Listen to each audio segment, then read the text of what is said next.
நல்லா புரிஞ்சுக்கோங்க. இது வந்து வெளியாட்களாக நடக்கல. திமுகவை சேர்ந்த ஒரு நிர்வாகி ஒருவரால் இங்க பெண்கள் பாதிக்கப்பட்டிருக்கிறாங்க.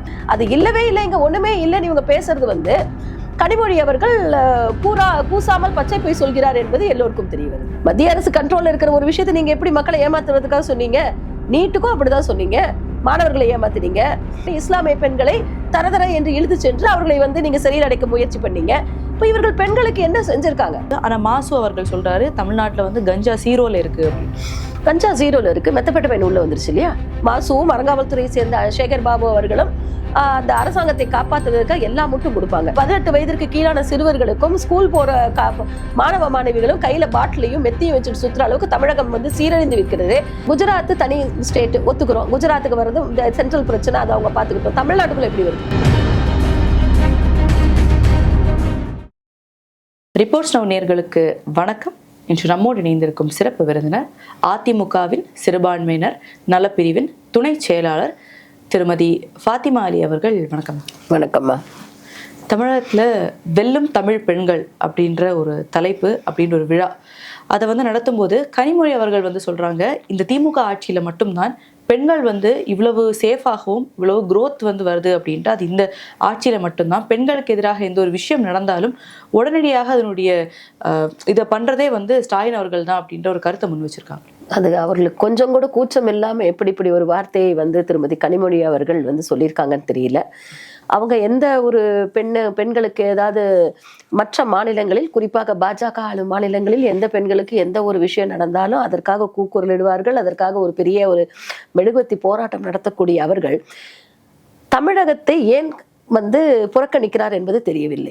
இவங்க வந்து என்ன சொல்றாங்க, மத்திய அரசாங்கம் தமிழகத்தை புறக்கணிக்கிறாங்க. இவங்களே வந்து ஆளும் திமுக அரசாங்கமே தமிழகத்தை புறக்கணித்துக் கொண்டிருக்கிறது. குறிப்பாக பெண்களுக்கான வன்கொடுமைகள் அதிகரிக்கும் பொழுது கண்மூடித்தனமாக பார்த்து கொண்டிருக்கிறது என்பதுதான் எல்லாருக்குமே தெரிஞ்ச விஷயம்.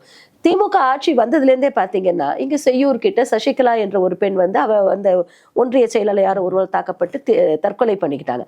இப்படி அந்த ஸ்டேஜ்ல நீங்க பாத்தீங்கன்னா 2021 இவர்கள் ஆட்சிக்கு வந்த நாளிலிருந்து இன்று வரை பெண்கள் வன்கொடுமைக்கு ஆளாக்கப்பட்டு கொண்டிருக்கிறார்கள். இதை வந்து எப்படி இவர்கள் மறைக்கிறார்கள் என்று தெரியவில்லை. எத்தனையோ விஷயங்கள், யார் அந்த சார் அண்ணா யூனிவர்சிட்டி கேஸ் ஒண்ணு போது இவங்க தலகுனிஞ்சு பதிலே பேச முடியாது. பெண்களை பற்றி இவர்கள் பேசுவதற்கு இவர்களுக்கு உரிமையே கிடையாது என்பதை புரியும். ஆனா அந்த அண்ணா யூனிவர்சிட்டி விஷயத்துக்கு அப்புறமா தான் சட்டமன்றத்தில் முதல்வர் பேசும்போது சீக்கிரமா சார்ஜ் ஷீட் போட்டு ரேபிட் ஸ்டெப்ஸ் எடுக்கணும் அப்படின்றது. இல்ல, ரேபிட் ஸ்டெப் நீங்க எடுக்கிறீங்க, ஏதாவது ஒரு பெரிய யூனிவர்சிட்டி ஒரு முக்கியமான இடத்துல இருக்கு, அந்த இடத்துல உங்களுக்கு பாதுகாப்பு குறைபாடு இருந்து திமுகவை சேர்ந்தவரால்தான் இது வந்து நடந்தது. நல்லா புரிஞ்சுக்கோங்க. இது வந்து வெளியாட்களாக நடக்கல. திமுகவை சேர்ந்த ஒரு நிர்வாகி ஒருவரால் இங்க பெண்கள் பாதிக்கப்பட்டிருக்கிறாங்க.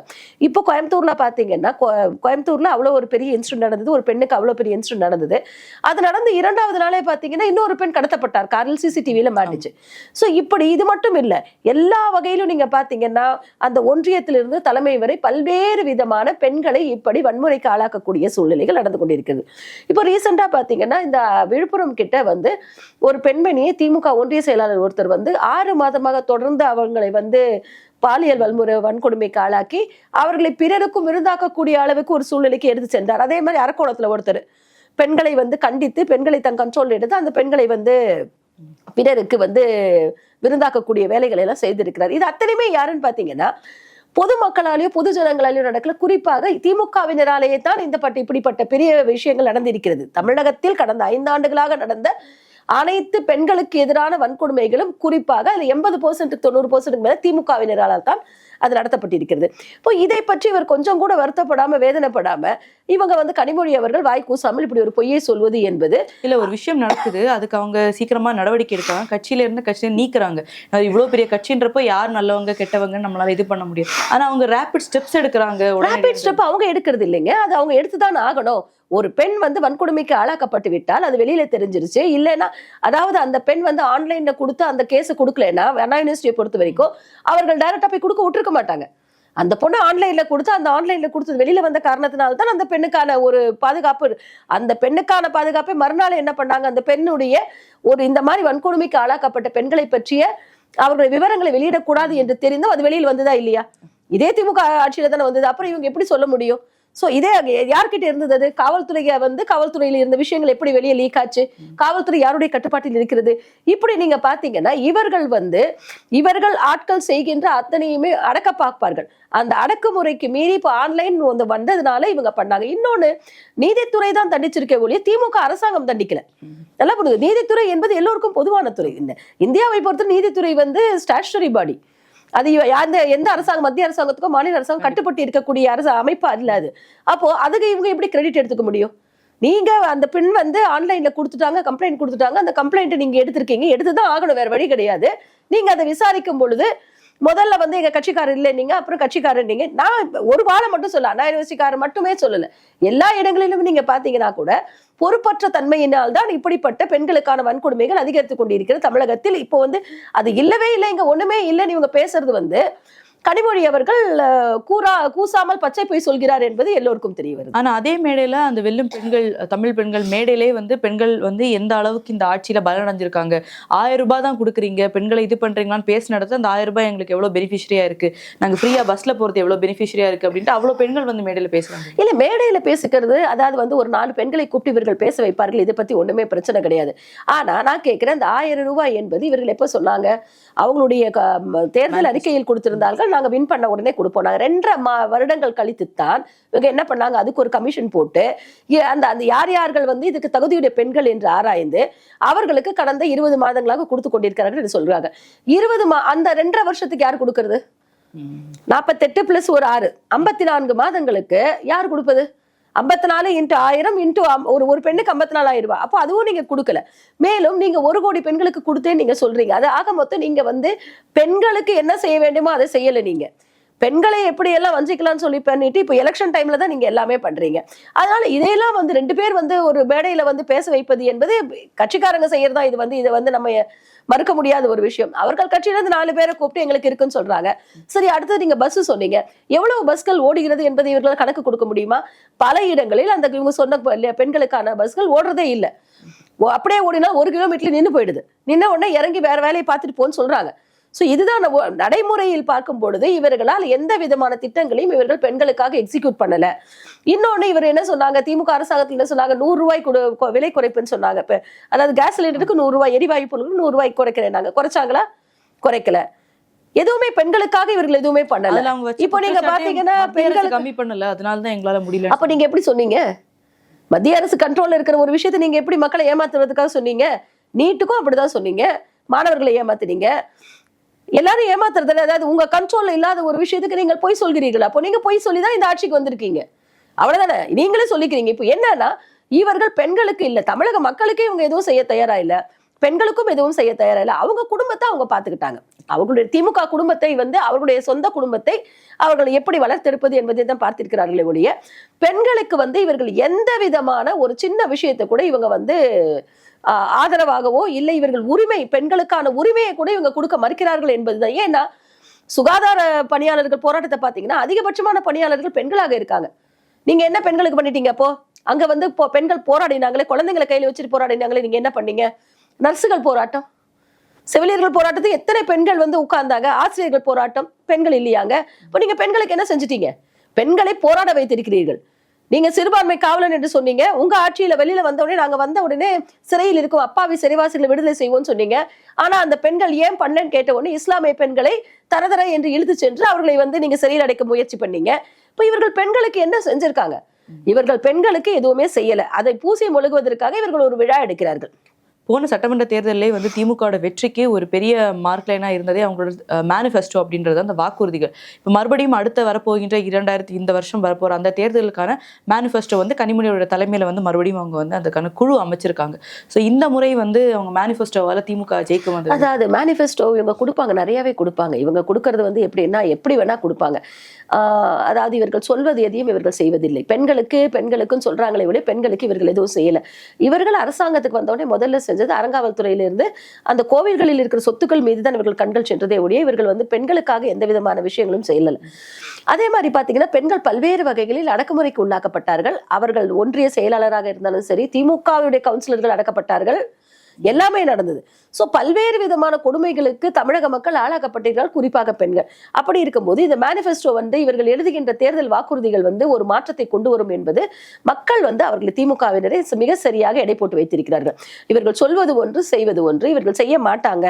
இவர்கள் பேசுவதெல்லாம் பொய், சொல்வதெல்லாம் போய் மாதிரி இவங்க எல்லாமே அப்படி பண்ணிட்டு இருக்காங்கன்றது மக்களுக்கு தெரிஞ்சு போச்சு. அதனால மக்கள் அவருடைய தேர்தல் அறிக்கைகளை புறக்கணிப்பார்கள். 511 நாங்க நிறைவேற்றிட்டு வந்து எதுவுமே பண்ணலையே. அவங்க சென்ற தேர்தல் வாக்குறுதியில் இவர்கள் எத்தனை நிறைவேற்றினார்கள் என்பது இதுவரைக்கும் யாருக்குமே தெரியலையே. அவங்க சொல்றாங்க 90% எடுத்துட்டு வருவாங்க. ஆனா இவங்களுடைய 90% 80% எப்படின்னு கேட்டீங்கன்னா, எப்படி சென்ற வருட வெள்ளத்தில் சொன்னாங்க பாத்தீங்களா, 90% வேலை முடிந்தது, 50% வேலை முடிந்தது, அவ்வளவு கோடி ரூபாய் செலவு பண்ணிட்டோம். இந்த ஒரு படத்துல வரும் அந்த மாதிரி 5000 10,000 மாதிரி இவங்க 10% ஏத்திட்டு போயிட்டு, KN நேரு அவர்கள் 90% மேயர் பிரியா அவர்கள் வேற மாதிரி சொன்னாங்க. கடைசியில வேலையே நடக்கல, மக்கள் தவித்தார்கள். சோ இவங்களுடைய தேர்தல் வாக்குறுதிகள் என்பது இவர்கள் எப்படி எத்தனை கூட்டணி போட்டு எப்படியெல்லாம் இவர்கள் ப்ரிப்பேர் பண்ணாலும் அது இவர்கள் சொல்வது எல்லாம் பொய் என்பது மக்களுக்கு தெரிகிறது. தமிழ்நாட்டில் கொஞ்ச நாளாவே இந்த போதைப் பொருள்னால எந்த அளவுக்கு மக்கள் மேல தாக்குதல் ஏற்படுத்தப்படுதுன்னு பாக்குறோம். இப்ப கூட சமீபத்துல மகாராஷ்டிரால இருந்து சூரஜ் அப்படின்றவர், பிறகு ஜமால் அப்படின்றவர், இந்த மாதிரியான விஷயங்கள் தொடர்ந்து நடந்துட்டு வருது. ஆனா மாசு அவர்கள் சொல்றாரு தமிழ்நாட்டுல கஞ்சா 0ல இருக்கு அப்படின்னு. கஞ்சா 0ல இருக்கு, மெத்தப்பட்ட உள்ள வந்துருச்சு இல்லையா. நீங்க கஞ்சாவை 0 பண்றோம்னு சொல்லிட்டு கஞ்சாவை 0 பண்ணிட்டு இவர்கள் கையில் வைத்திருக்கின்ற திமுகவை சார்ந்த சாதிக் என்பவர் கொண்டு வந்த அவர் தான் கிங் பின்ன்றாங்க மெத்தப்பட்டமைனுக்கெல்லாம். அவர் எல்லாமே நம்ம பார்த்துக்கிட்டு தான் இருந்தோம். இவர் என்ன வேணா சொல்லலாம், மாசு என்ன வேணா சொல்லுவாரு. மாசுவும் அறங்காவல்துறையை சேர்ந்த சேகர் பாபு அவர்களும் அந்த அரசாங்கத்தை காப்பாற்றுவதற்காக எல்லா முட்டும் கொடுப்பாங்க. ஆனா இதுல என்னன்னு கேட்டீங்கன்னா, கஞ்சா 0 பண்ணி மெத்தப்பட்டமைனை விற்கிறதுக்கான வழிமுறைகளை செய்து கொடுத்தது அரசாங்கம் தானே இருக்கிறது. ஏன்னா அந்த சாதிக்கு யாருடன் போட்டோ எடுத்துக்கொண்டார், அப்ப இருந்த காவல்துறை ஆணையாளருடன் போட்டோ எடுத்து போட்டு அவருடைய பிசினஸை விரிவடைச்சிட்டாரு. அதற்காகவே அவருக்கு அயலகத்துறை கொடுக்கப்பட்டதா என்னன்னு தெரியல. கட்சியின் அயலகத்துறை பிரிவு கொடுக்கப்பட்டது. எல்லோரும் போய் சென்று பார்க்க முடியாத ஒரு சூழ்நிலையில் இருக்கக்கூடிய புரோட்டோகால், எத்தனையோ புரோட்டோகால் இருக்கக்கூடிய சூழ்நிலையில அடிக்கடி சென்று முதல்வரை அவர் பார்த்துள்ளார். அப்போ ஏதோ ஒன்று தன்னை மீறின ஒரு விஷயம் அங்க கட்சியில இருந்து சப்போர்ட் பண்ணிருக்கு. நான் இதை ஓப்பனா சொல்ல மாட்டேன், முதல்வர் அவருடைய தான் செய்தார் நான் சொல்ல மாட்டேன். ஆனால் முதல்வர் அவருடைய அவர்களுடைய அதிகாரிகளாக இருக்கட்டும், அந்த அவர்கள் கட்டுப்பாட்டில் இருக்க துறைகளாக இருக்கட்டும், அதில் இருந்த ஓட்டையின் காரணமாக அதை முதல்வர் அவர்கள் கவனிக்க தவறிய காரணமாகத்தான் இப்படிப்பட்ட மெத்து போன்ற விஷயங்கள் தமிழ்நாட்டில் உலாவிக் கொண்டிருக்கிறது. அட்லீஸ்ட் தண்ணி அடிச்சா கூட அந்த ஸ்மெல்லு வரும், அதை வச்சா அது நகர்ந்து போவாங்க. இப்போ எந்த பையன் எப்படி நிக்கிறானே தெரியல. இதுதான் முக்கியமான விஷயம். இது திருத்தணியில அடுத்த விஷயம் நேத்து நடந்துருச்சு. இப்படி எந்த இடத்துலயுமே இவர்கள் காவலை பலப்படுத்தவில்லை என்பது ஒரு விஷயமாக இருக்கிறது. மெத்து போன்ற விஷயங்கள் பார்ட்டி ரொம்ப நடந்துட்டு இருக்கு. ஏற்கனவே இவர்கள் இந்த டாஸ்மாக் ஊழல்லே பாத்தீங்கன்னா அந்த ஊழல் சம்பந்தப்பட்ட விஷயத்திலையும் மெத்து வந்தது. மெத்த பத்தி தான் இவங்க ரொம்ப பேசினாங்க. அதை இவர்கள் பர்ச்சேஸ் பண்ணிருக்காங்கன்னு பேசினாங்க. அப்படிப்பட்ட சூழ்நிலையில இவர்கள் எல்லோருமே, அதாவது அரசாங்கம் கஞ்சாவை ஒழிச்சிடும் பெருமைப்படத்துக்கு ஒண்ணுமே இல்லை. கஞ்சாவுக்கு பதிலாக அதை விட மிகவும் கொடுமையான ஒரு போதைப் பொருளை தமிழகத்தில் இவர்கள் கொண்டு அதை புழக்கத்தில் விட்டிருக்கிறார்கள் என்பதுதான் மக்களுக்கு இப்போ மிகவும் வருத்தமாக இருக்கிறது. இதன் காரணமாக தமிழகமே இன்று போதையில் தள்ளாடி கொண்டிருக்கிறது. அதாவது வெறும் போதை மட்டும் இல்ல, அதை அடிச்ச பசங்க என்ன செய்வாங்கன்னு தெரியல. அதுவும் இதுல கைது செய்யப்பட்டவர்களோ குற்றம் சாட்டப்பட்டவர் எல்லாமே 18 வயசுக்கு கீழே. அவர்களுக்கு எப்படி கிடைக்கிறது மெத்து? அவர்களுக்கு எப்படியா போய் இவர்கள் இது அந்த விஷயத்துல போலீஸ்காரங்களுக்கு தெரியாதா? அல்ல காவல்துறை கட்டுப்பாட்டில் வைத்திருக்கிற முதல்வர் என்ன செய்து கொண்டிருக்கிறார்? இப்படி இளஞ்சிறுவர்களுக்கு 18 வயதிற்கு கீழான சிறுவர்களுக்கும் ஸ்கூல் போற மாணவ மாணவிகளும் கையில பாட்டிலையும் மெத்தியும் வச்சுட்டு சுற்றுற அளவுக்கு தமிழகம் சீரழிந்து இருக்கிறது. இந்த சீரழிவுக்கு இவர்கள் பொறுப்பேற்காமல் தமிழகம் வளர்ந்திருக்கிறது என்று வாய் கூசாமல் போய் சொல்லி தெரியுறாங்களே. இல்ல இவங்க ஸ்டெப்ஸ் எடுக்கிறாங்க. அதாவது கஞ்சா வேட்டை 1.0 2.0 பண்றாங்க. ஒரு 18 வயசுக்கு கீழே இருக்க பையனோ பொண்ணோ இந்த மாதிரி விஷயம் பண்ணும்போது அது ஸ்கூல்லயோ இல்ல வீட்லயோ இருந்தே அவங்க கண்டிக்க வேண்டியது. எல்லாத்தையும் அரசு மேல பழி இல்ல, எல்லாமே அரசு மேல பழி போடணும். அரசு அதனுடைய வழிமுறைகளை அரசு தானே கட்டுப்படுத்தணும். ஒரு கஞ்சா அதிகாரியை பற்றி ஒருத்தவங்க போய் கம்ப்ளைண்ட் பண்ணா அந்த கம்ப்ளைண்ட் அந்த கஞ்சா கடத்தவங்களுக்கே போதே. இல்ல இந்த மாதிரி போதைப் பொருள் யார் விற்கிறாங்கன்னு சொல்லி ஒரு கம்ப்ளைண்ட் நீங்க கொண்டு போய் கொடுங்க. அடுத்த நாள் அந்த போதைப் பொருள் விற்கிறவன் அது இன்னும் 2 மணி நேரத்துல உங்க வீட்டுக்கு வருவாங்க. இப்படிப்பட்ட சூழ்நிலை அவர்களுக்கும் காவல்துறையினருக்கும் ஒரு அட்டாச்மெண்ட் இருக்குதா? நான் பொதுவாக எல்லோரையும் சொல்லவில்லை. ஆனால் காவல்துறை நினைத்தால் இப்படிப்பட்ட போதை வியாபாரிகளுக்கு அவங்களை கண்டிப்பா ஐடென்டிஃபை பண்ணி தடை செய்யலாம் இல்லையா? நீங்க விற்கிறதுனால தானே பசங்கள்ட்ட போகுது. விற்பதை தடை செய்தால் அது பசங்கள்ட்ட எப்படி போகும்? அப்ப ஸ்கூலுக்குள்ள விற்கிறாங்களா? ஸ்கூலுக்குள்ள விற்கல இல்லையா?